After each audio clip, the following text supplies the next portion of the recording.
welcome back.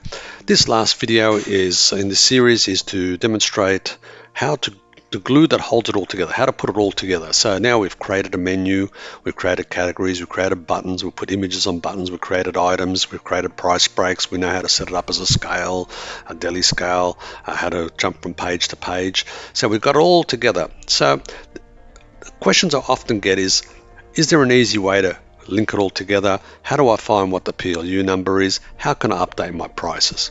Well, I'm glad you asked. Let's log in with our supervisor number. Let's go back into our buttons, and you might have seen this little button just sitting here called menu structure that we haven't even touched yet. Okay, let me explain to you what this menu structure does.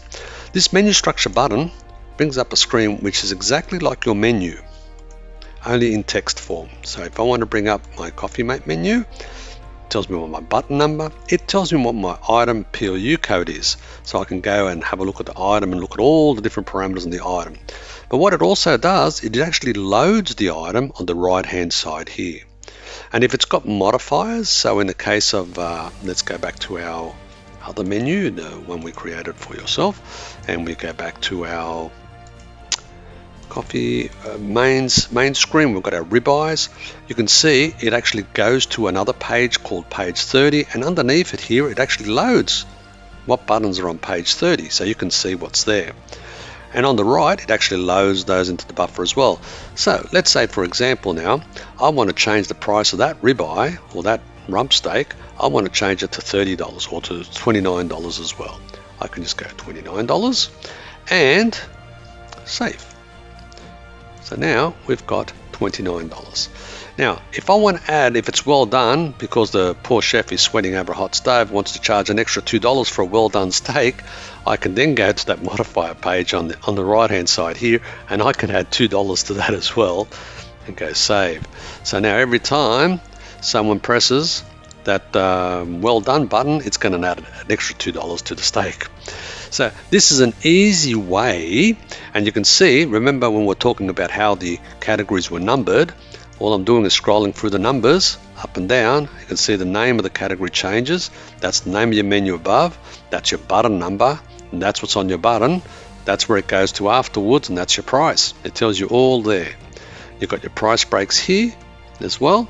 So for example, if we go into back to our coffee, you can see there's our flat white small, $3.50, flat white large at $4.50. I can go change the price of that particular item. There's a few parameters I can change here. I can also tell it if it's a scale item, if it's GST inclusive or not. I can put in my cost. I can modify virtually all the basics that you need on your stock item, even printing. I can change it through here.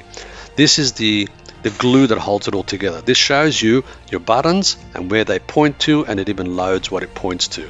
That's called the menu structure tool, and it's a quick, easy way for you to get around, navigate your menu without visually looking at it in text form, and show what the actual PLU number is that your item is pointing to, and what page that item is jumping to, whether if it's a price break or not, like a cappuccino.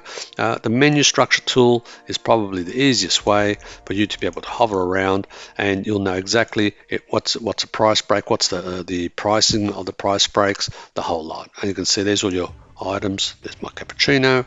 It's telling me I've got a small and a large there. It is a price break. It's printing on printer number 1. I can change that.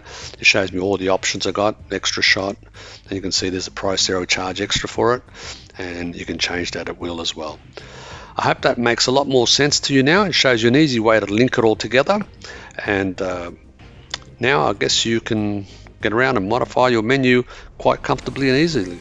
It's not really as complicated as it seems, but it can be as complex as you'd like it. And that's the power of the standalone point of sale system. So everything our staff can do, our support staff can do, you can actually do yourself. You don't need to rely on us. No need to pay for additional invoices. You can do it yourself. All right. Thank you for watching. Hope you enjoyed this series. Thank you.